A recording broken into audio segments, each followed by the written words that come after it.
Throckmorton's Delusion is a podcast comprised of three writers, two of my oldest friends and I, who all arbitrarily decided that writing might be worth our time. In the past 5 years, we've all shaped each other and enjoyed extended periods of self-doubt that we've recently become very tired of, and so here we are. Episodes will either be shared reading of different poems in pretentious discussion, or single-author readings of short stories. If you'd like to be on the podcast, please reach out and message us. Either way, we'd love to talk to you. This episode is titled Paranoia.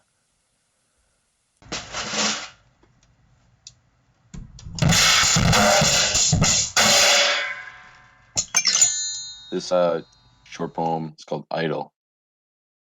An honest steeple, empty and constellated with dust, pungent attic and dry smell, the deacon croons his final psalms of humanity, stomaching his fears in order to keep himself in the pews, stomaching the ungodly act of abandonment. A ghost town of false worshippers, he stays devoted. A desperate eve of humid colors explodes across the skyline like screams. Its purple clouds darken continuously, foreshadowing the final night.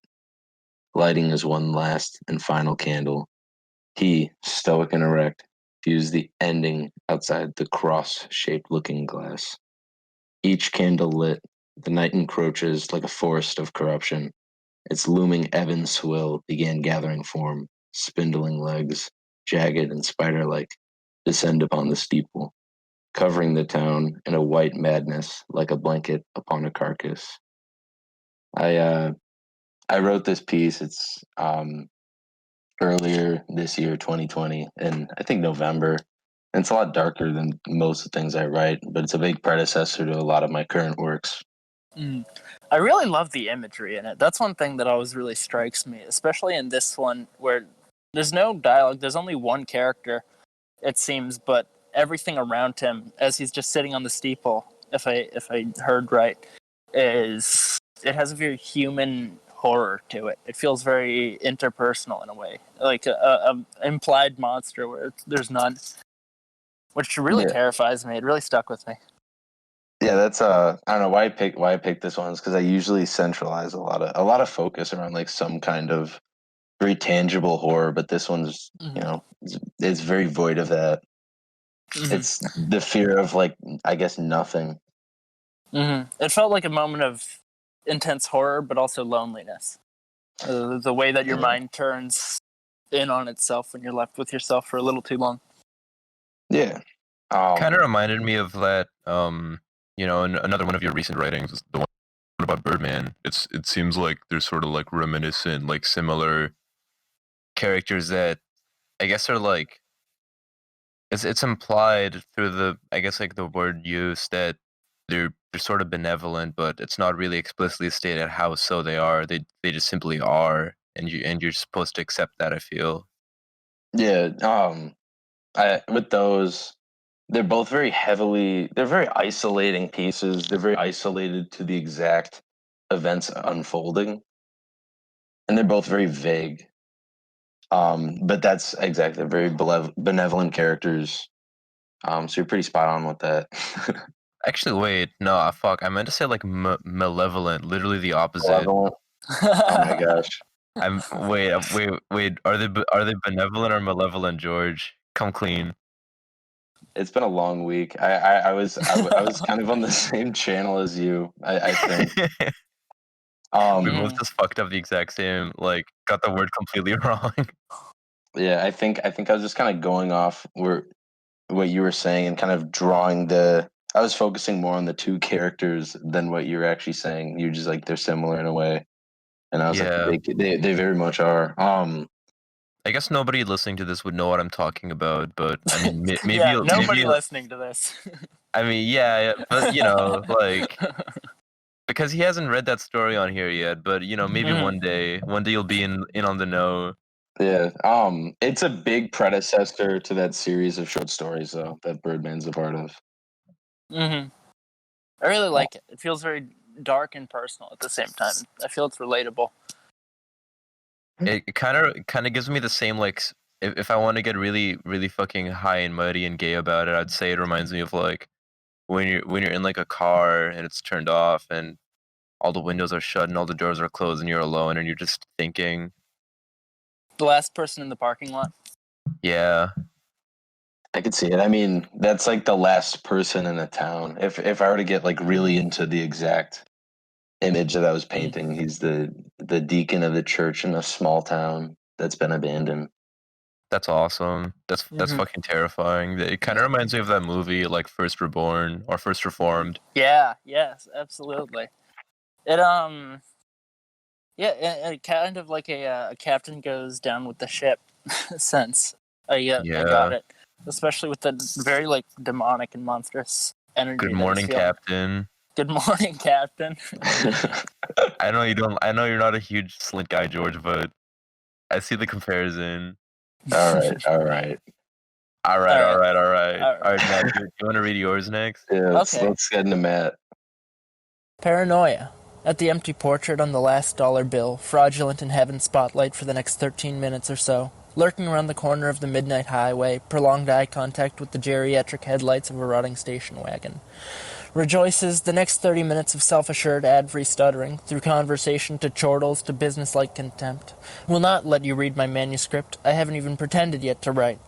Paranoia. At the third time the man became an ape, beating his chest and groin to bruises. Uninvited to dancing circles of fire, the Wicca and ashen makeup. I swear I almost saw one's face. Had a fake ID and superego too. What's a man to do with all this fake blood? And flesh and muscles and veins and brain and brain. My brain is quite beautiful when you can catch it. It hides under the couches and burrows into the dirt, the bastard. I swear to God the man was joyous. He unwrapped his skin like gum and let the world chew the flavor out, smiling all the while, muttering of the primates. At the arrival at the previous station, ducking away from the windows, who might have seen the headlights. When I met the old ghost who called me by my full name and balked as I crumbled into shape. Good morning, friend. I think I wrote this in 2019. Probably about halfway through the year. It kind of escapes me. A lot of the stuff I write, I never feel is really done, and I always come back to it every couple months and reshape it in a way so that it feels new again.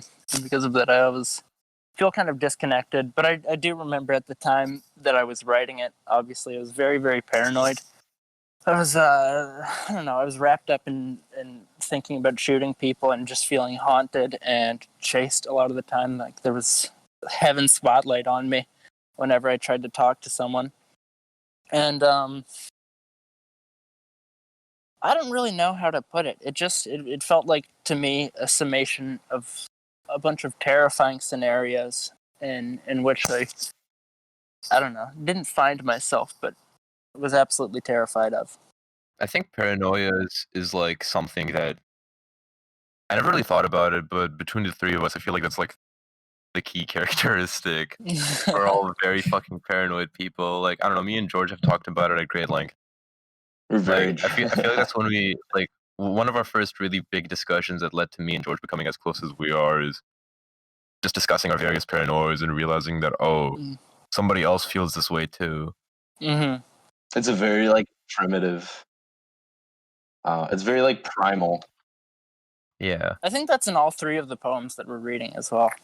Yeah. But True, I remember around the time that I was writing it, I would bike home from wherever I was, whether it be class or somebody's house, and I would always take a long way just to listen to music. And every car that passed me at night, because the highways and I guess major roads became a lot more sparsely populated, every car that would pass me, I was certain would roll down its window and shoot me. I never had anything to back that up. I was just one of those absurd fears that are really screwed into my own head. Before I like preface or before I like talk about really what I want to say about yours and kind of like my interpretations, how I felt about it, I got to say that you had a really good rhythm like presenting it. Yeah. Thank you.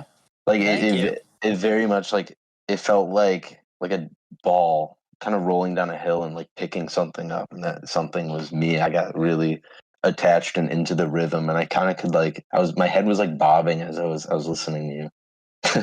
Thank you. I can freestyle next time if you'd like. That'd be wonderful. Slam poetry for us. A lot of the stuff I write, I try to intend that, and I'm really glad that you got that out of it. I always structure it in a way that I'll have a main idea, and then the next sentence will be an indentation, and sometimes a third. But main ideas then dissected further and further. So I'm really glad that came across. Bars. So I wanted to kind of like this kind of like theme that I kind of put it in, or at least while listening, I kind of put into this very like dark corners of I guess a metropolitan region, if that makes sense. Kind of like the real, very niche, very psychological, very I guess realistic. You talked about just kind of a lot of very like employment centralized, if that makes any sense. Um, Mm-hmm. I can't say I could directly quote it because it's my first time ever hearing it. But it seemed like a lot of the conversations were between, or at least like some of the themes seem to be between coworkers. Very like interpersonal, very like close, small connections. Mm-hmm. But also there was it was very sudden and urgent. It kind of seemed like it was following someone who appeared very, um, I guess, tame on the outside, someone very controlled, but on the inside, there's this very rapid um, expansion of rage, and it's just all building up, and eventually, at some point, it's going to come out. That was a big feel, or that's kind of like what I felt reading it. If I were to personificate the piece. That's perfect. That's a great way to put it. And what I think I really love about that is the first half of what you were saying I really related to, and the second half really hit me. It felt very personal to me, but I'd never been able to put that on it. So I'm so glad you were able to get that out of it. And as to what you were saying about the anxiousness and interpersonal feeling of it, I think you were saying is, yeah, when I was writing it, I was horrible at talking to people. I had no idea how to address it. And so every time I attempted to talk to somebody new, or even when I was in a group setting, I was just filled with this buzzing anxiety up through my chest that felt like it I don't know, it felt like it vibrated my voice in such a strange way that I felt like such a fraud and was desperate to get out of any conversation as quickly as possible. And that's one of the things that I think really pushed me to write it. Nice. I felt like there was a little like, I don't know, maybe I'm kind of grasping at something here, but one of the things that kind of stuck out to me was kind of this recurring image of like, I guess just elderliness or just aging. You know, you talked about the geriatric lights of the pickup truck and the ghosts of wait, what was it? It was like the ghost of something. The old ghost who called me by my full name. Yeah, just like stuff like that. Like, I don't know, something about those two images together in tandem is very haunting to me. Would it be like the continuation of time? Yeah, Mm-hmm. yeah. I guess that's just me projecting my own fears onto what you're saying, you know, just like growing old is something, growing old in death is just like one of the most, I guess, innate fears a human can feel. Mm-hmm. Definitely. That's beautiful. And you know, with what you were saying about um like, you know, you biking home and just feeling like at any given moment somebody could just kill you. I don't know. I feel like it's fitting. I think that wraps it up. I think we should move on to yours. Yeah. Okay, That is yeah. great. That is a great interpretation, though. I really enjoy that. Thank you. I love being It able to was a see. great piece. Thank you. I'm really excited for yours. You read it to me a while ago, and I really loved it when you did. It's a classic. I love It's it. a hood classic. I remember It's a classic. before you conceived the poem, you like told me about the idea. If I'm Yeah. remembering it correctly. Yeah, I can get into that after I read it. Definitely, please do. I don't remember when I wrote this. It was like some point. I'm pretty sure it was earlier this year. It doesn't have a title. I just wrote it down in my notes app one day because I just kind of realized I just felt the sensation again after having not felt it in a while. I didn't want to lose it, so I wrote it down as quickly as I could. And then I recently back in Google Docs are telling me on September 3rd, I went back and edited it slightly. It's very short. And it goes like this.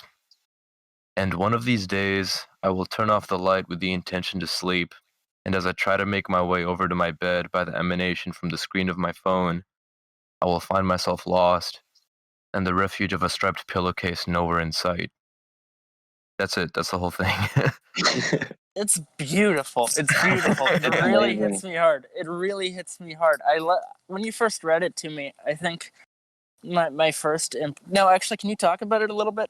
Sorry. Yeah, sure. Yeah, George alluded to it already, but yeah, this is.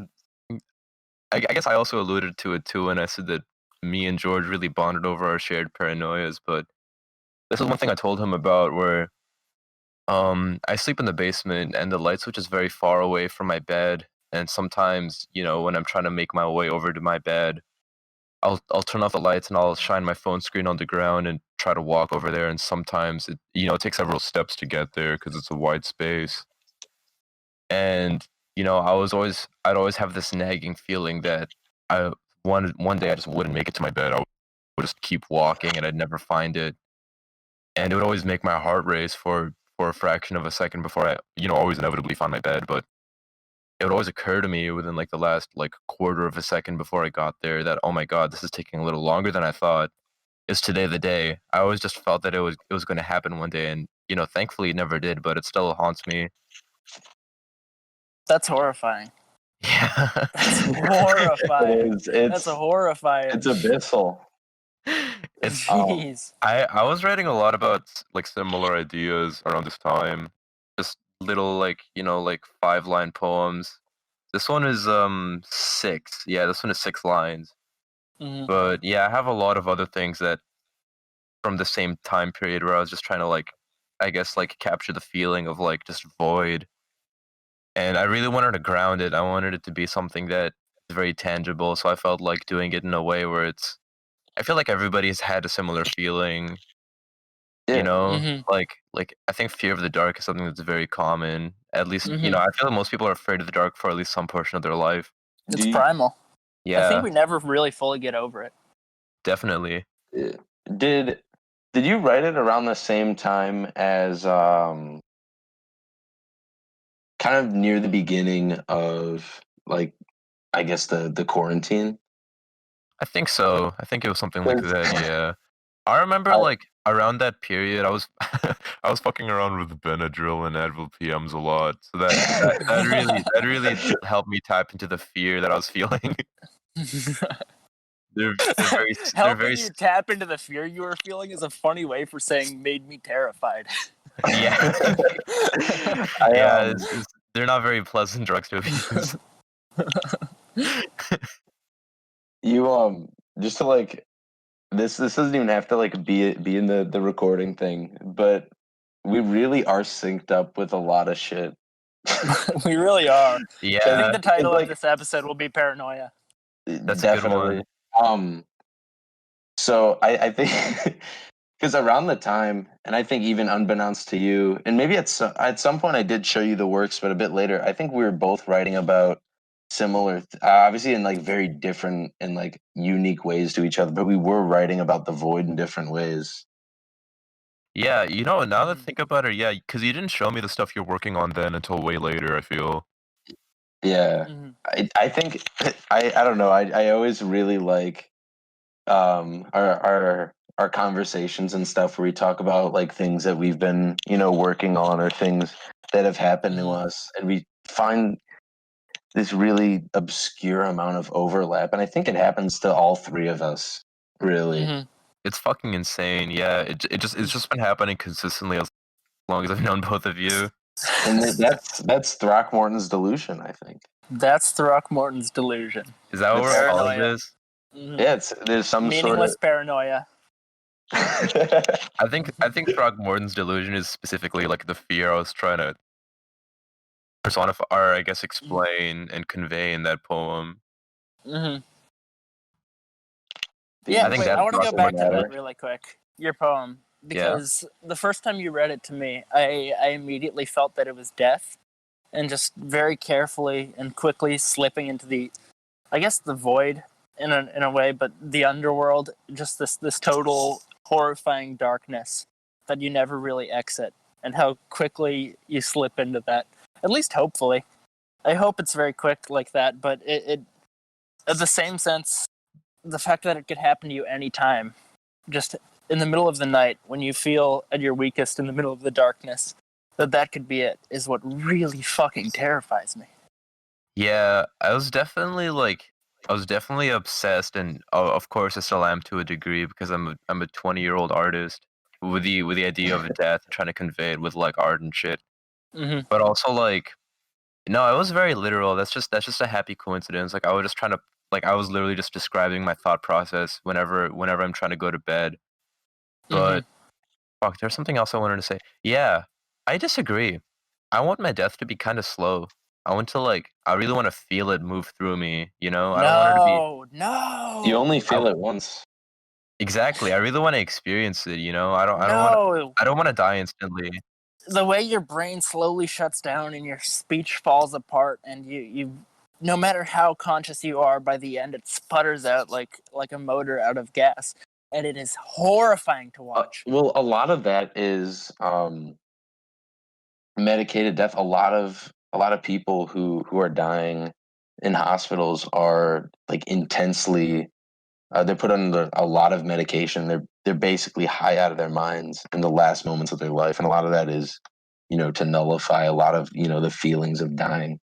But a lot of the incoherent speech and stuff like that around that era in your life is due to that. And I think that you could have perfect, sober, and coherent conversations within your last moments as long as you stay away from those medications. And I think me and Syed have definitely talked about wanting to be completely off of any sort of, I guess, painkiller when we're dying. Yeah, I want to be like as sober as possible. It's just to really get in that moment, because that's your final moment. I don't want to miss it. Yeah, I want to be as present as I can be. Your one last shot. The curtain call. Roll That's credits. Throckmorton's Delusion. That's Throckmorton's Delusion, baby. I think we could just end it there, honestly. That's a pretty solid, full stop. It was pretty good. That's great. I really enjoyed this. That was fun. I want to make 50 more of these right now. Yeah, this is I want awesome. to do a lot of these. I'm going to end the recording so it doesn't kill my hard drive with how long it is.